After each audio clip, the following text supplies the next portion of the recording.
अऊज़ु बिल्लाहि मिनश शैतानिर रजीम बिस्मिल्लाहिर रहमानिर रहीम। अस्सलामु अलैकुम। आज हम इंशाअल्लाह अज़ीज़ 5वां पारा शुरू करेंगे और उसका पहला रुकू मुकम्मल करेंगे।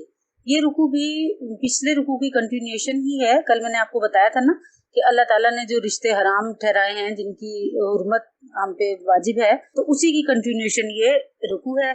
तो इसमें कुछ नए जो है वो मसाइल भी आएंगे और कुछ पिछली हुर्मतों के बारे में भी आएगा। तो चलिए निकाल लीजिए। वल मुहसिनातु मिनन निसाई, और खामिन वाली औरतें इल्ला मा मलकत अयमानुकुम, मगर वो जिनके तुम मालिक हुए, यानी जो तुम्हारी कनीजें हैं, गुलाम हैं। किताब अल्लाह अलैकुम, हुक्म हुआ अल्लाह का तुम पर। व उहिल्ला लकुम मा वराअ ज़ालिकुम, और हलाल हैं तुमको सब औरतें इनके सिवा। किन के सिवा? जो पिछले रुकू में आपने चौथे पारे के जो एंड का रुकू था उसमें आपने वो पढ़ा था ना, हुर्रिमत अलैकुम उम्माहातुकुम व बनातुकुम, तवील आयत जो आपने पढ़ी थी कल। तो उसकी तरफ अल्लाह ताला ने इशारा किया कि हलाल हैं उन सब औरतों के सिवा जो पीछे पढ़ के आए हो। अन तब्तगू बि अम्वालिकुम, बशर्ते कि तुम तलब करो इनको अपने माल के बदले। मुहसिनीन गैर मुसाफिहीन, कैद में लाने को, ना कि मस्ती निकालने को। फमस्तमतातुम, फिर जिसको तुम काम में लाए, जिसको तुमने इस्तेमाल कर लिया, उससे फायदा उठा लिया। मिनहुन्ना फआतुहुन्ना उजूरहुन्ना, तो दो उन औरतों को उनके हक महर फरीजतन, जो मुकर्रर हो चुके हैं। वला जुनाह अलैकुम, और गुनाह नहीं है तुम पर। फीमा तराज़ई, तुम इस बात में कि तुम राजी हो जो दोनों आपस की रजामंदी से कोई ठहरा लो, मिम्बादी फरीजतन, मुकर्रर करने के बाद। इन अल्लाह काना अलीमन हकीमा, बेशक अल्लाह ताला खबरदार है, हिकमत वाला है। अच्छा, अब इन आयात में वो जो पिछली आयात चली आ रही थी, उन्हीं के मुहर्रमात और औरतों की जो तफसील है जिनसे निकाह हराम है। तो बाज जो मुहर्रमात हैं वो तो आपको मैंने कल भी बताया था कि वो किसी सूरत में भी हलाल नहीं है, और बाज जो है वो कुछ सूरतों में हलाल हो जाती हैं। जैसे मैंने कल को बताया था, कल के एक निकाह में दो बहनें जमा नहीं हो सकती, फूफी भतीजी जमा नहीं हो सकती, खाला भांजी जमा नहीं हो सकती हैं। तो ये तफसील के साथ अल्लाह ताला ने आगे कुछ एक और नई बात बताई है कि शोहरों वाली औरतें भी हराम की गई हैं। एक मिनट जरा आप हुर्मत के बारे में सुन लीजिए कि एक आम असूल कायदा ये है, उलमा ने लिखा है कि हर वो दो औरतें जिनमें से अगर किसी एक को मर्द या मुज़क्कर तस्वुर कर लिया जाए तो शरन इन दोनों का आपस में निकाह दुरुस्त ना हो, तो इस तरह की दो औरतें एक मर्द के निकाह में एट ए टाइम जमा नहीं हो सकती। अब आप देख लीजिए, अगर दो बहनें हैं तो एक बहन में से एक को आप मर्द समझें तो वो उसकी बहन बनी ना, तो बहन भाई का निकाह नहीं हो सकता ना, इनको जमा नहीं किया जा सकता। तो इस तरह ये एक आसान सा कुलिया है कि आपको ये पता लग जाए कि किन दो लोगों को निकाह में जमा नहीं किया जा सकता। चलिए, अब यहाँ पे अल्लाह ताला ने वल मुहसिनातु मिनन निसाई, यानी शोहर वाली औरतें भी हराम की गई। यहाँ मुराद ये है कि जब तक कोई औरत किसी दूसरे शख्स के निकाह में है या उसका अपना शोहर जिंदा है तो वो किसी दूसरे शख्स से निकाह नहीं कर सकती। इससे वाज़ेह तौर पर मालूम हुआ कि एक औरत बैक वक्त एक से जायद शोहर वाली नहीं हो सकती। लेकिन इस दौर के बाद जो जाहिल मुल्हिद हैं वो कहते हैं कि मर्दों को जब एक से ज्यादा बीवियों की इजाजत है तो औरतों को भी होनी चाहिए एक से ज्यादा शोहरों की। अब ये मुतालबा बजाते खुद ही इंतहाई बेशर्माना, गुस्ताखाना और शरीयत के बिल्कुल खिलाफ है। इस आयत के बिल्कुल खिलाफ है जो अल्लाह ताला ने इतनी क्लियर कही है कि वो औरत जिसका कोई खामिद हो तो उससे कोई दूसरा शख्स निकाह नहीं कर सकता। अब ऐसी जाहिल बातें करने वाले लोग ये नहीं समझते कि मर्द के लिए तो कसरत अज़वाज एक नेमत है जिसे हर मजहब मिल्लत जायज करार देती है, और जिस पर तारीख इंसानी जो है वो शाहिद भी है कि ऐसा होना जो है वो मर्दों के लिए फायदे की बात है। लेकिन औरत के लिए एक वक्त में एक से ज्यादा शोहर होना इस औरत के लिए भी बाइस मुसीबत है, जो दो मर्दों को एट ए टाइम शोहर की हैसियत से भुगते, और इन दोनों मर्दों के लिए भी आपस में बाइस नंगो आर है। इंतहाई बेशर्मी की बात है। फिर अल्लाह ताला को नस्ब की हिफाजत, नस्ल की हिफाजत बहुत ज्यादा मतलूब है। तो अब जब कई मर्द किसी औरत एक से फायदा उठाएंगे तो पैदा होने वाली औलाद को इनमें से किसका बेटा तजवीज किया जाएगा? कोई तरीका ही नहीं रहा, कैसे पता चलेगा ये किस मर्द की औलाद है? तो इस बदतरीन मुतालबे को वही लोग कर सकते हैं जो इंसानियत के सरापा दुश्मन हो और जिनकी गैरत और हया का बिल्कुल जनाजा निकल चुका हो। ऐसे लोग ना तो औलाद और वालिदैन के हकूक की किसी भी तरह पासदारी करवा सकते हैं, وجہ کیا ہے؟ جب یہی نہیں پتا کہ بیٹا کس کا ہے تو آپس میں والد اور جو اولاد کا رشتہ ہے وہی قائم نہیں ہو پایا. جب نسب ہی ثابت نہیں ہوگا تو باہمی حقوق و فرائض کی ذمہ داری کس پہ عائد کی جائے گی؟ پھر خالص طبعی اور عقلی اعتبار سے بھی اگر دیکھا جائے تو ایک عورت کے لیے متعدد شوہر ہونے کا کوئی جواز ہی نظر نہیں آتا. جو ازواج ہیں یا بیویاں رکھنے کا بنیادی جو مقصد ہے وہ تناسل ہے، یعنی اپنی نسل کو آگے چلانا ہے. اس اعتبار سے متعدد عورتیں تو ایک مرد سے حاملہ ہو سکتی ہیں، مطلب ایک آدمی کی 4 بیویاں ہیں تو چاروں ایک ہی مرد سے حاملہ ہو سکتی ہیں، لیکن ایک عورت مختلف مردوں سے حاملہ نہیں ہو سکتی، وہ ایک سے ہی حاملہ ہوگی. اب باقی جو 3 شوہر ہیں، اگر عورت کو بھی مرد کے مقابل لا کھڑا کیا جائے کہ اس کو بھی 4 مردوں سے متنفع ہونے کا موقع دیا جائے، جو انتہائی بےغیرتی کی بات ہے، عورت کی ذلت کی عروج کی بات ہے کہ عورت کو ذلت کے اعلیٰ مقام پہ پہنچانا ہے کہ اس کو ایک سے زیادہ مرد استعمال کریں. تو پھر کیا ہوگا کہ باقی اب عورت تو ایک سے تو حاملہ ہوگی تو باقی 3 مردوں کی جو قوت ہے اولاد پیدا کرنے کی وہ ضائع ہو گئی، اور سوائے شہوت رانی کے انہیں کچھ حاصل نہ ہوا. پھر تجربے سے اور مشاہدے سے بھی یہ بات ثابت ہے کہ عورت مرد کے مقابلے میں صنف نازک ہے، وہ سال کے اکثر حصے میں تو استعمال کے قابل بھی نہیں رہتی، اور بعض حالات ایسے بھی ہوتے ہیں کہ ایک ہی شوہر کے حقوق پورے کرنا ممکن نہیں رہتا، چاہیے کہ ایک سے زیادہ اس کے شوہر اس کے ذمہ ڈال دیے جائیں. پھر مرد جسمانی قوت کے اعتبار سے عورت کے مقابلے میں زیادہ صحت مند ہے. اگر کسی مرد کی جنسی قوت معمول سے زیادہ ہو اور ایک عورت سے اس کی تشفی نہ ہو سکتی ہو تو اس کے جائز طریقے سے دوسرا تیسرا نکاح کا اس کو موقع ملنا چاہیے، اور اگر اس کی اجازت نہ دی جائے تو کیا ہوگا؟ وہ ناجائز طریقے اختیار کرے گا اور پورے معاشرے کو بگاڑ کے رکھ دے گا. لیکن جو عورت ہے اس سے ایسے بگاڑ کی ویسے ہی توقع نہیں ہے، اندیشہ ہی نہیں ہے. پھر شریعت اسلامیہ میں اس مسئلہ کی اتنی زیادہ اہمیت ہے کہ نہ صرف کسی شخص سے نکاح میں ہوتے ہوئے عورت کے دوسرے نکاح کو حرام قرار دیا، بلکہ کسی عورت کا کوئی خامند فوت ہو جائے یا اس کو طلاق دے دے تو بھی عدت گزرنے کی حد تک وہ دوسرے شخص کے نکاح میں نہیں جا سکتی جب تک عدت نہ گزار لے. طلاق کی 90 ڈیز اور شوہر کی 4 مہینہ 10 دن، بیوہ کی 4 مہینہ 10 دن ہے، یا اگر وہ حمل سے تھی تو وضع حمل تک ہے. جب تک یہ وہ سارے پروسیجر سے نہ گزر جائے وہ دوسرا شخص اس سے کوئی نکاح نہیں کر سکتا. کیوں؟ اس سارے مسئلے میں کس چیز کو اللہ تعالیٰ نے اہمیت دی؟ نسب کو، کہ کسی بھی طرح سلسلہ نسب جو ہے اس میں کوئی بگاڑ نہ پیدا ہونے پائے، کسی کا بچہ کسی کی طرف منسوب نہ ہونے پائے. پھر آگے اللہ تعالیٰ نے فرمایا الا ما ملکت ایمانکم، یعنی شوہر والی عورت جو ہے، اب اس کو اس بات کے ساتھ جوڑ کے دیکھیے والمحصنات من النساء، یعنی شوہر والی عورت جو ہے وہ کسی دوسرے شخص کے نکاح میں نہیں آ سکتی، جائز نہیں ہے، مگر ایک صورت اللہ نے بتا دی الا ما ملکت ایمانکم، جو عورتیں ہیں باندھی ہیں مملوک ہو کر آئیں. سب سے پہلے تو آپ یہ سمجھ لیجئے کہ جو باندھی ہے اس کی کیا تعریف ہے. دیکھیں پہلے جو جنگیں ہوا کرتی تھی نا تو اس وقت شرعی غلام اور باندی جو تھے نا وہ قید ہو کر آتے تھے. وہ کس طرح آتے تھے کہ جو کافر مرد اور عورت جہاد کے موقع پہ قید کر لیے جاتے تھے نا تو امیر المؤمنین کو کیا کرتے تھے؟ مجاہدین میں تقسیم کر دیتے تھے. اب ظاہر ہے ان باندیوں کو یا ان مردوں کو رکھنے کا کوئی طریقہ تو ہوتا تھا نا، اگر انہیں چھوڑ ہی دینا ہے، آزادی کر دینا ہے تو پکڑنے کا کیا مقصد ہے؟ اور اگر انہیں یوں ہی اپنے خطے میں، مسلمان خطے میں یوں ہی چلنے پھرنے دیا جائے تو سوائے بگاڑ کا اب خامد ان کے ہے نہیں، عورتیں اکیلی قید ہو کر آ گئی ہیں، کوئی روزگار ان کا ہے نہیں، تو معاشرے میں سوائے زناکاری کے اور کیا کریں گی؟ بگاڑ پیدا کریں گی.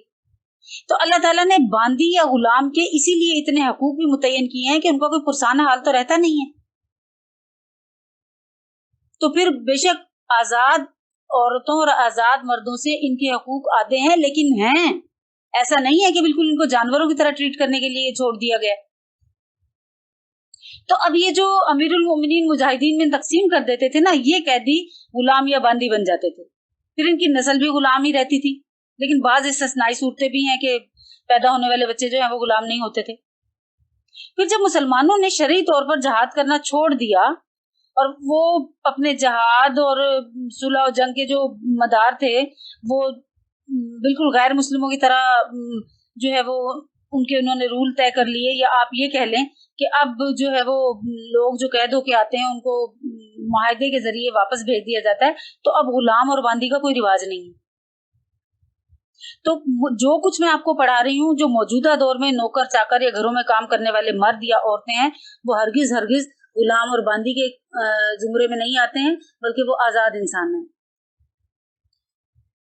अब देखिए कि यहाँ पे अल्लाह ताला ने बता दिया कि अगर शोहर वाली औरत कोई बांदी है तो उसका ये तरीका होता था कि मुसलमानों ने दारुल हरब के काफिरों से जहाद किया, वहां से कुछ औरतें कैद करके आ गई। इन औरतों में जो औरत दारुल इस्लाम में लाई गई, इसका शोहर दारुल हरब में रह गया, यानी औरत कैद होके आ गई, मर्द उधर ही रह गया दारुल कुफर में। तो इस औरत का निकाह दारुल इस्लाम में आने से अपने साबिक शोहर से खत्म हो गया। ये अल्लाह ताला का कानून था। अब ये औरत अगर किताबिया या मुस्लिमा हो तो इससे दारुल इस्लाम का कोई भी मुसलमान जो वो निकाह कर सकता था। और अगर अमीरुल मोमिनीन इसको बांदी बनाकर किसी फौजी या सिपाही को माले गनीमत के तौर पर तकसीम कर में दे दे तो तब इससे फायदा उठाना जायज था।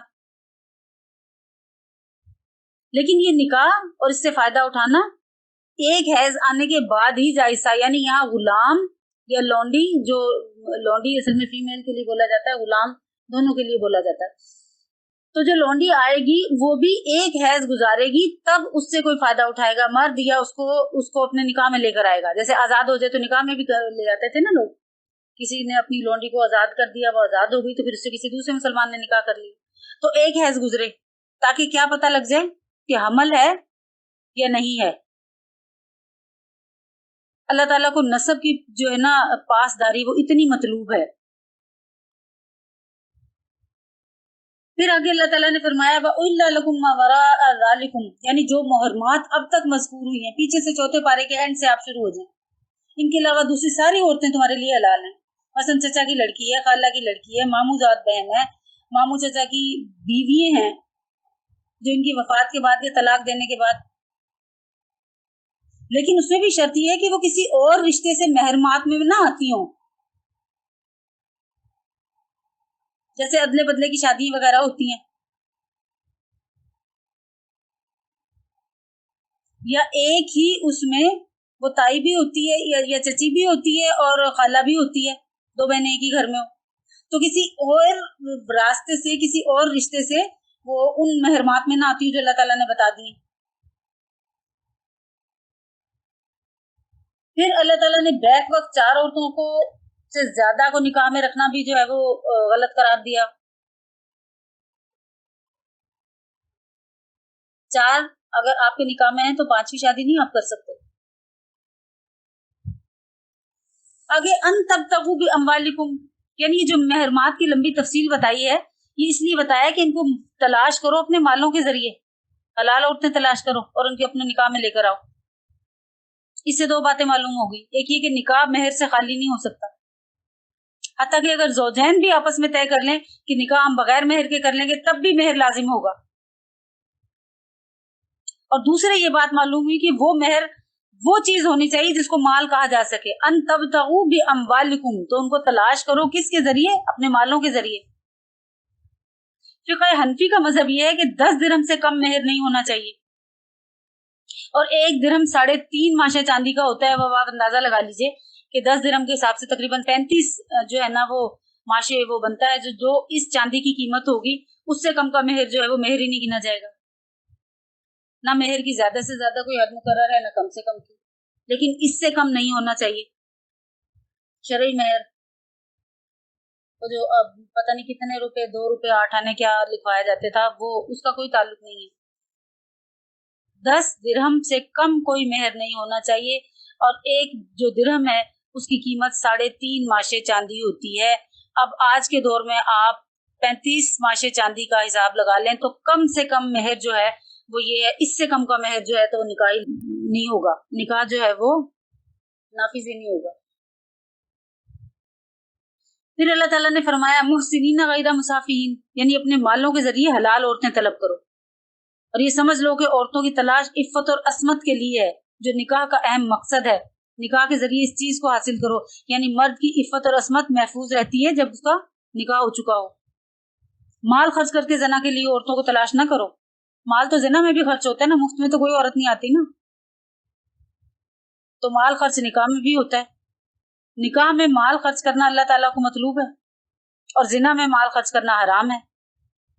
کیونکہ اس مال کے ذریعے جو عورت حاصل کی جائے گی وہ اس سے فائدہ اٹھانا حلال نہیں ہوتا. پھر زنا میں ہوتا کیا ہے؟ صرف شہوت رانی، پانی بہانا، کیونکہ طلب اولاد تو اس کا مقصد ہی نہیں، نہ بقائے نسل کا ارادہ ہے کوئی. تو مسلمانوں کو پاک دامن رہنے اور اپنی نسل کو بڑھانے کے لیے اپنی قوت کو برمحل خرچ کرنے کا حکم دیا جاتا ہے، اور جس کا طریقہ یہی بتایا گیا ہے کہ وہ نکاح کریں یا اپنی لونڈی کے ساتھ اپنا تعلق قائم کریں. پھر فرمایا فَمَسْتَمْتَعْتُمْ بِهِ مِنْهُنَّ فَآتُوهُنَّ أُجُورَهُنَّ فَرِيضَةً، یعنی نکاح کے بعد جن عورتوں سے تم فائدہ اٹھا لو تو ان کے مہر دے دو، یہ دینا تمہارے اوپر فرض قرار دیا گیا ہے. فائدہ اٹھانے سے مراد یہ ہے کہ آپ کی خلوت اس کے ساتھ ہو گئی. اگر محض نکاح ہوا، رخصتی نہ ہو، تو شوہر کو جو ہے وہ فائدہ اٹھانے کا موقع نہیں ملا، تو اس کیا ہو گیا؟ اس سے پہلے ہی طلاق ہو گئی، تو کیا ہو گیا؟ آدھا مہر واجب ہے. اور اگر فائدہ اٹھانے کا موقع مل گیا تو پورا مہر واجب ہو جاتا ہے. اس آیت میں خصوصی توجہ دلائی گئی ہے کہ کسی عورت سے فائدہ اٹھا لیا تو اس کا مہر دینا ہر طرح سے واجب ہو گیا. اس میں کوتاہی کرنا شریعت اسلامیہ کے خلاف ہے. انسانی غیرت کا بھی تقاضا یہ ہے کہ جب نکاح کا مقصد حاصل ہو گیا تو بیوی کے حق میں کوتاہی اور ٹال مٹول کیوں؟ البتہ اگر مہر معجل لکھا ہوا ہے نا تو شریعت عورت کو یہ حق دیتی ہے کہ وہ خامن کو اپنے نفس سے جو ہے نا وہ روک سکتی ہے جب تک اس کو مہر نہ دیا جائے. اچھا، یہاں سے جو شیعہ ہے نا وہ کہتے ہیں مال خرچ کر کے عورت سے فائدہ اٹھانا، وہ اس آیت کو توڑ موڑ کر بگاڑ کر یہ کہتے ہیں کہ متع جائز ہے. حالانکہ متع حرام ہے، ہماری شریعت میں متع حرام ہے. ان کا طریقہ یہ ہوتا ہے کہ کچھ گھنٹوں کے لیے یا کچھ دنوں کے لیے عورتوں سے متع کر لیا جاتا ہے. اللہ تعالیٰ نے شروع جب آیت ہوئی ہے تو اللہ تعالیٰ نے بتا دیا ہے کہ کس لیے کرنا ہے. آپ نے اپنی نسل بڑھانی ہے، اپنی عفت کی حفاظت کرنی ہے، ایک خاندان کی بنیاد ڈالنی ہے. نکاح کا اولین مقصد ہی خاندان کی بنیاد ڈالنا ہے. یہ مزے اڑانا نہیں ہے جو چند دنوں کے لیے ایک معاہدے کی صورت میں کر لیے جاتے ہیں. تو وہ کہتے ہیں ہم بھی تو مال خرچ کر کے متع کر رہے ہیں نا، تو یہ ناجائز ہے. اور اس کا وہ تعلق حضرت ابن عباس سے جوڑتے ہیں. حالانکہ حضرت ابن عباس جو تھے وہ شروع میں متع کو جائز سمجھتے تھے، لیکن بعد میں جب حضرت علی رضی اللہ تعالیٰ عنہ نے ان کو سمجھایا، صحیح مسلم میں یہ حدیث ہے، تو پھر انہوں نے رجوع کر لیا تھا. اب عجیب بات نہیں ہے کہ جو فرقہ متع کو حلال قرار دیتا ہے باوجود اس کے کہ حضرت علی رضی اللہ تعالیٰ عنہ کے بڑے اپنے آپ کو محب بتاتے ہیں، فرما بردار ہونے کا دعویٰ کرتے ہیں، لیکن اس مسئلے میں وہ ان کے بھی مخالف ہیں. اب چونکہ غزوہ خیبر سے پہلے متع جو تھا وہ حلال تھا، پھر وہ غزوہ خیبر میں حرام کر دیا گیا، اس کے بعد فتح مکہ کے دن حلال کر دیا گیا تھا، لیکن پھر 3 دن کے بعد ہمیشہ کے لیے حرام کر دیا گیا. تو جس چیز پہ جس حکم پہ اینڈ ہوتا ہے وہی حکم جو ہے وہ قابل عمل ہوتا ہے. تو متع ہمارے مسلک کے مطابق بالکل ناجائز اور حرام ہے. اللہ تعالیٰ نے وَلَا جُنَاحَ عَلَيْكُمْ فِيمَا تَرَاضَيْتُمْ بِهِ مِن بَعْدِ الْفَرِيضَةِ. اب یہ جو بات ارشاد فرمائی تو اس کا مطلب یہ ہوا کہ باہمی مہر مقرر کر لینے کے بعد مہر جب مقرر ہو جائے تو یہ کوئی حتمی چیز نہیں ہو جاتی، اس میں کمی بیشی درست ہے. ایسا نہیں ہے کہ اس میں کمی بیشی کچھ نہیں ہو سکتی، بلکہ شوہر جو ہے مقررہ مہر اپنی طرف سے اضافہ بھی کر سکتا ہے. مثال کے طور پہ 50,000 لکھا ہے، وہ اپنی خوشی سے 1 لاکھ دے دے، اور اگر بیوی چاہے تو اپنی خوش دلی سے تھوڑا یا پورا حق مہر معاف بھی کر سکتی ہے. مثال کے طور پہ 1 لاکھ لکھا ہے تو بیوی 50,000 معاف کر دے. اور اگر عورت اپنی خوشی سے مہر معجل طے ہونے کے باوجود اس کو ٹال دے کہ ایسا ٹھیک ہے بعد میں دے دینا، تو یہ بھی درست ہے، اس میں بھی کوئی گناہ نہیں ہے. پھر فرمایا ان اللہ کان علیما حکیما. آیت ختم کر کے اللہ تعالیٰ نے جملہ بڑھا دیا کہ اللہ تعالیٰ کو سب کچھ خبر ہے. اگر احکام مذکورہ کی کوئی شخص خلاف ورزی کرے تو اگرچہ اس کی خبر قاضی، حاکم اور کسی انسان کو نہ ہو، لیکن اللہ جل شانہ کو سب خبر ہے. ہر حال میں اس سے ڈرتے رہنا چاہیے. پھر یہ بھی بتلا دیا کہ جو حکیمہ کہہ کے کہ جو احکام اللہ تعالیٰ نے ارشاد فرمائے ہیں سب کچھ حکمت پر مبنی ہے. حکمت کہتے کسے ہیں؟ حکمت دراصل اس دقیق بات کو کہتے ہیں جو ہر شخص کی سمجھ میں نہیں آتی. حرمت و حلت کے احکام جو آیات میں مذکور ہیں، ان کی علت کسی کی سمجھ میں آئے یا نہ آئے، ان کو ہر حال میں ماننا لازم ہے.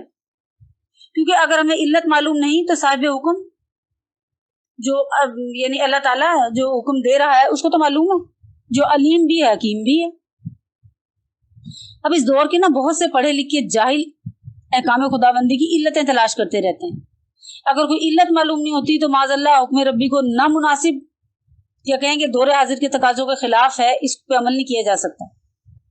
تو اللہ تعالیٰ نے ان الفاظ سے ایسے لوگوں کا منہ بند کر دیا ہے، بتلا دیا ہے کہ تم نادان ہو، اللہ تعالیٰ دانا ہے، تم نہ سمجھو، اللہ تعالیٰ حکیم ہے۔ اپنی سمجھ کو معیار حقانیت نہ بناؤ کہ جو تمہیں سمجھ آ جائے وہی بات حق ہے، جو سمجھ نہ آئے اس کو چھوڑ دو، ایسا نہیں ہے۔ اللہ تعالیٰ کے احکامات تمہاری سمجھ میں آئیں یا نہ آئیں، ان سب پہ عمل لازم ہے۔ وَمَن لَّمْ يَسْتَطِعْ مِنكُمْ طَوْلًا، اور جو کوئی نہ رکھے تم میں مقدور قدرت اس بات کی، این کی المحسناتی کے نکاح میں لائے بیویاں، المؤمناتی مسلمان، تو کیا کرے؟ فَمِمَّا مَلَكَتْ أَيْمَانُكُمْ، تو ان سے نکاح کر لے جو تمہارے دانے ہاتھ کا مال ہیں، یعنی لونڈیاں، من فتياتكم المؤمناتی، جو لونڈیوں ہوں کس کی ہوں لیکن مومن لوگوں کی، مسلمانوں کی، واللہ اعلم، اور اللہ زیادہ جانتا ہے بایمانکم، تمہاری مسلمانی کو، بعضکم من بعض، تم آپس میں سب ایک ہو، فنکحوہن، سو ان سے نکاح کرو، باذن اہلہن، ان کے مالکوں کی اجازت سے، وآتوہن اجورہن، اور دو ان کے مہر، بالمعروف، موافق دستور کے، اور مہر دینے کس لیے ہیں؟ محسنات، قید میں لانے کے لیے، غیر مصافحات، نہ کہ مستی نکالنے والوں کے لیے، ولا متخذات اخدان، اور نہ چھپی یاری کرنے والی ہیں، فَإِذَا أُحْسِنَّ، پھر جب وہ قید نکاح میں آ چکے، فَإِنْ آتَيْنَا بِفَاحِشَةٍ، پھر کریں کوئی بے حیائی کا کام، فَعَلَيْهِنَّ نِصْفُ، تو ان پر آدھی سزا ہے، مَا عَلَى الْمُحْسِنَاتِ، جو عام عورتوں کی سزا سے یعنی بیویوں کی سزا سے آدھی ہے، من العذاب، عذاب میں سے، ذَلِكَ لِمَنْ خَشِيَ الْعَنَتَ، یہ اس واسطے ہے جو کوئی ڈرے، منکم، تم میں سے، تکلیف میں پڑنے سے، وَأَن تَصْبِرُوا، اور اگر تم صبر کرو، خَيْرٌ لَكُمْ، تو تمہارے حق میں بہتر ہے، واللہ غفور الرحیم، اور اللہ بخشنے والا مہربان ہے۔ حضرت امام ابو حنیفہ کا تو یہی قول ہے کہ نکاح کی قدرت ہوتے ہوئے باندی سے نکاح کر لینا یا کتابیہ باندی سے نکاح کر لینا مکروہ ہے۔ اب جو آیت کا شروع ہے اس کا مطلب یہ ہے کہ جس کو آزاد عورتوں سے نکاح کرنے کی قدرت نہ ہو تو کیا کرے، وہ مومن باندیوں سے نکاح کر سکتا ہے۔ اب پتہ یہ چلا، کیونکہ باندی کے حقوق آدھے ہوتے ہیں نا، پتہ یہ چلا کہ جہاں تک ممکن ہو آزاد عورت سے ہی نکاح کرنا چاہیے، باندی سے نکاح نہ کرے، اور اگر باندی سے نکاح کرنا پڑ ہی جائے تو مومن باندی تلاش کرے۔ امام ابو حنیفہ کا مذہب تو یہی ہے کہ آزاد عورت سے نکاح کی قدرت ہوتے ہوئے باندی سے نکاح کر لینا یا کتابیہ باندی سے نکاح کر لینا مکروہ ہے، لیکن امام شافعی اور دیگر ائمہ کے نزدیک آزاد عورت سے نکاح کی قدرت ہوتے ہوئے باندی سے نکاح کرنا حرام ہے۔ وہ یہ نہ جانے کہ کیونکہ آزاد عورت کے حقوق زیادہ ہیں، باندی کے حقوق کم ہیں، تو اس پہ خرچہ کم آئے گا تو لہٰذا میں باندی سے کر لوں، حالانکہ اس کی قدرت ہو کہ وہ آزاد سے نکاح کر سکتا ہے۔ اور کتابیہ باندی سے تو نکاح کرنا مطلقاً جائز ہی نہیں ہے۔ بہرحال باندی کے نکاح سے بچنا آزاد مرد کے لیے ہر حال میں بہتر ہے، اور اگر مجبوراً کرنا ہو تو مومن باندی سے نکاح کریں۔ وجہ یہ ہے کہ باندی سے جو اولاد پیدا ہوگی وہ اس شخص کی غلام ہوتی ہے جو باندی کا مالک ہے، اور غیر مومن باندی سے جو اولاد ہوگی اندیشہ ہے کہ وہ ماں کے ڈھنگ پر غیر دین اختیار کریں گے۔ اولاد کو غلامی سے بچانے اور مومن بنانے کے لیے ضروری ہے کہ بچوں کی ماں کو آزاد رکھا جائے، آزاد ہو، اور اگر باندی ہی ہو تو کم سے کم مومنہ ضرور ہو تاکہ بچے کا ایمان محفوظ رہے۔ اسی لیے علماء کرام نے فرمایا ہے کہ کتابی عورت جو آزاد ہو اس سے اگرچہ نکاح درست ہے لیکن بچنا بہتر ہے، اور اس دور میں تو اس کی اہمیت اور بھی بہت زیادہ ہے، کیونکہ یہود و نصارہ کی جو عورتیں ہیں وہ عموماً مسلمانوں سے نکاح اس لیے کرتی ہیں کہ خود شوہر کو اور شوہر کی اولاد کو اپنے دین پر لا سکیں۔ ہمارا روز کا مشاہدہ ہے یہ، آپ اپنے ارد گرد پھیلے ہوئے جو غیر مسلموں سے شادی کرتے ہیں مرد، ہمارے بیٹے باہر جاتے ہیں پڑھنے، بھائی باہر گیا پڑھنے، یا شوہر کو کمانے بھیجا تو وہاں وہ کوئی چاند چڑھا کے آ گیا، تو کیا ہوتا ہے، وہ دہریے پیدا ہوتے ہیں، وہ بیچارے نہ ادھر کے نہ ادھر کے۔ تربیت ماں نے کرنی ہوتی ہے، ماں کی اپنی کوئی تربیت نہیں ہوتی، وہ صرف مسلمان باپ کی اولاد ہونے کی وجہ سے مسلمان کہلائے جاتے ہیں، لیکن ان کا کوئی طور طریقہ جو ہے وہ مسلمانوں والا ہوتا نہیں ہے۔ پھر اللہ تعالیٰ نے فرمایا واللہ اعلم بایمانکم بعضکم من بعض، یعنی اللہ تعالیٰ کو تمہارے ایمان کا خوب علم ہے۔ ایمان وجہ فضیلت ہے، बाज मर्तबा गुलाम और बांदी ईमानी मर्तबे में आजाद मर्द और औरत से बढ़े हुए होते हैं, इसलिए मोमिन बांदी से निकाह करने को काबिल नफरत बहरहाल ना जानो, बल्कि इसके ईमान की कदर करो। फिर ये जो बाज फरमाया, यानी आजाद और गुलाम सब एक ही जिन्स से हैं, बनी आदम से, सारे इंसान एक ही जिन्स से हैं ना, सब एक ही नफ्स से पैदा हुए हुए हैं। तो फजीलत का मदार जो है वो क्या है? ईमान और तकवा है। यहाँ पे अल्लाह ताला ने ये जो बातें कही हैं दोनों जुमलों में, ये इसलिए कही हैं कि लोग बांदियों के निकाह को काबिले नफरत बहरहाल ना समझे। फिर फरमाया फन की हुन्ना बिइज़्नि अहलिहिन्ना व आतुहुन्ना उजूरहुन्ना बिल मारूफ, यानी बांदियों से निकाह अगर किया है तो उनके मालिकों की इजाजत से करो, बिइज़्नि अहलिहिन्ना, उनके मालिकों की इजाजत से। अगर वो इजाजत न दे तो बांदियों का निकाह सही ना होगा, क्योंकि बांदी खुद अपने नफ्स पर विलायत नहीं है, उसको हासिल है। यही हुक्म गुलाम का भी है, वो अपने आका की इजाजत के बगैर निकाह नहीं कर सकता। फिर फरमाया कि बांदियों से निकाह करो तो इनके मेहर खूबी के साथ अदा करो, टाल मटोल से काम न लो, इसको कोई पूछने वाला ही नहीं है, पूरा अदा करो। बांदी समझ के इसके बारे में उसको तकलीफ ना दो, उसके हकूक में फिर कमी ना करो।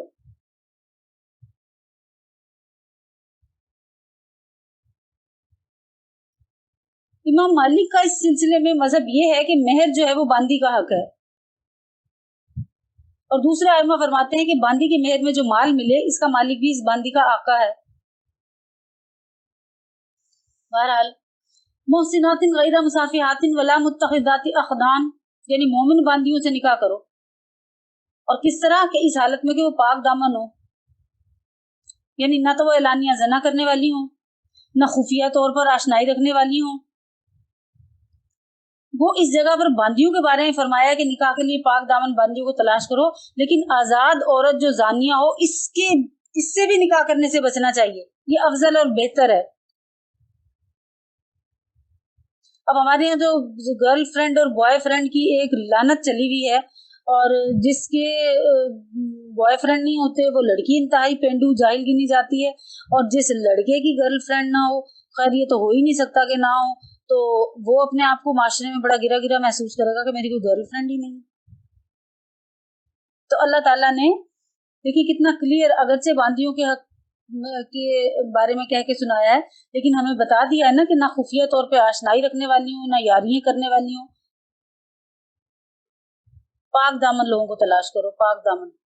पाक दामन मर्द को भी होना चाहिए, औरत को भी होना चाहिए, सिर्फ औरत ही पाक दामन नहीं, मर्द को भी पाक दामन होना चाहिए।